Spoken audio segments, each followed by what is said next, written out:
হরে কৃষ্ণ। আমি সুললিতা দেবী দাস। আপনারা দেখছেন নবদ্বীপ টিভি। আজ আলোচনা করব মোহিনী একাদশীর মাহাত্ম্য সম্পর্কে। একদিন মহারাজ যুধিষ্ঠির ভগবান শ্রীকৃষ্ণকে বললেন যে, হে জনার্দন, বৈশাখ মাসের শুক্লপক্ষীয় একাদশী তিথির মাহাত্ম্য কি? কৃপাপূর্বক আমাকে বলুন।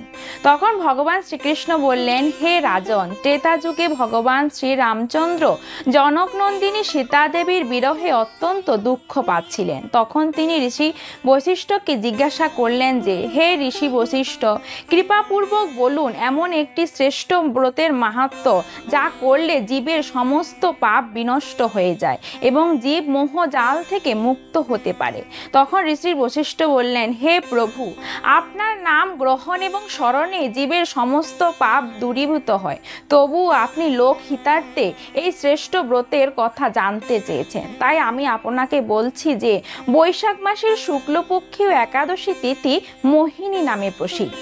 এই একাদশী তিথি সুষ্ঠুভাবে পালন করলে জীবের সমস্ত পাপ বিনষ্ট হয়ে যায় এবং জীব মোহ জাল থেকে মুক্ত হতে পারে। আমি আপনাকে এই একাদশীর ব্রতের মাহাত্ম্য বলছি, শ্রবণ করুন। পুরাকালে ভদ্রাবতী নগরে এক রাজা বাস করত। সেই রাজার নাম ছিল দ্যুতিমান। তিনি ছিলেন সত্য প্রতিজ্ঞ এবং ধৈর্যশীল। সেই রাজার রাজ্যে সকল প্রজা অত্যন্ত মহা সুখে দিন যাপন করত। কোনো অশান্তি এবং কোনো দুঃখ ছিল না। সেই রাজ্যে ধনপাল নামক এক অত্যন্ত বিষ্ণুভক্ত বাস করত। সেই ধনপাল বিষ্ণুভক্ত মহাত্মা লোক হিতার্থে বিভিন্ন জায়গায় অন্নসত্র, জলসত্র, বিদ্যালয়, চিকিৎসালয়, মন্দির, রাস্তাঘাট করে তার অর্থের সৎ ব্যবহার করতেন। এবং এই ধনপালের 5 জন পুত্র ছিল। সর্বকনিষ্ঠ পুত্রের নাম ছিল ধৃষ্টবুদ্ধি। কিন্তু এই ধৃষ্টবুদ্ধি ছিল অত্যন্ত দুষ্ট বুদ্ধি সম্পন্ন। সে সর্বদা অসৎ সঙ্গে লিপ্ত থাকত, মদ্যপানে আসক্ত থাকত, দুষ্ক্রিয়া এবং অসতী নারীদের সাথে সর্বদা সঙ্গ করত, যার জন্য তার পিতা মর্মাহত হয়ে তাকে ত্যায্য পুত্র করে দেয়। ফলে সে তার সমাজ, আত্মীয় স্বজন, বন্ধু বান্ধব থেকে ছিন্ন হয়ে পড়ে এবং সে তার ব্যবহৃত জিনিসপত্র, অলংকার বিক্রি করে কোনোভাবে জীবনযাপন করতে থাকে। একদিন সমস্ত কিছু শেষ হয়ে যাওয়ার পর সে ক্ষুধার জ্বালায় পীড়িত হয়ে কি করবে বুঝতে না পেরে সে তখন চুরি করার সিদ্ধান্ত নেয় এবং সে চুরি করার জন্য নগরীতে প্রবেশ করে বিভিন্ন জায়গায় চুরি করতে থাকে। ধরা পড়লে সিপাহীরা তাকে তার বাবার মাহাত্ম্যের কথা মনে করে ক্ষমা করে দিয়ে ছেড়ে দেয়। কিন্তু একদিন কোনো একটি বিশেষ চুরির অপরাধের জন্য রাজা তাকে কারাদণ্ড দেয় এবং রাজ্য থেকে বিতাড়িত করে।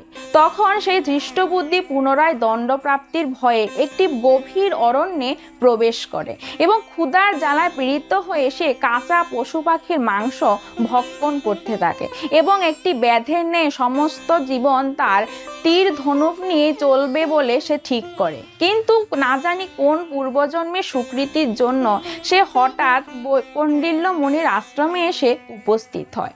তখন ঋষি বৈশাখ মাসের গঙ্গা স্নান শেষ করে আশ্রমের দিকে ফিরে যাচ্ছিলেন। তখন দুঃখ কাতরে পীড়িত এই ধৃষ্টবুদ্ধির গায়ে হঠাৎ করে সেই কৌণ্ডিন্য মুনির সিক্ত বস্ত্রের থেকে এক ফোঁটা জল তার শরীরে পড়ে।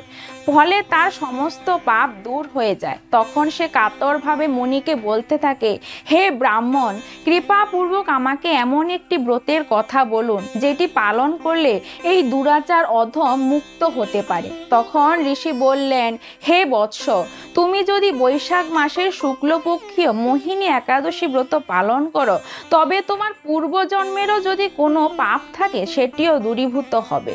তখন সেই ধৃষ্টবুদ্ধি মুনির নির্দেশে এই মোহিনী একাদশী ব্রত পালন করলো।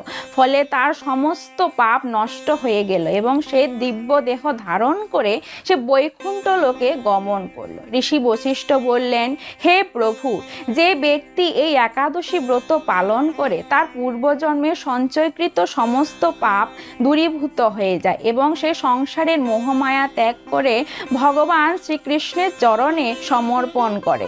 তাই আমাদের প্রত্যেকের উচিত এই মোহিনী একাদশী ব্রত অত্যন্ত ভক্তি এবং শ্রদ্ধার সাথে পালন করা। হরে কৃষ্ণ।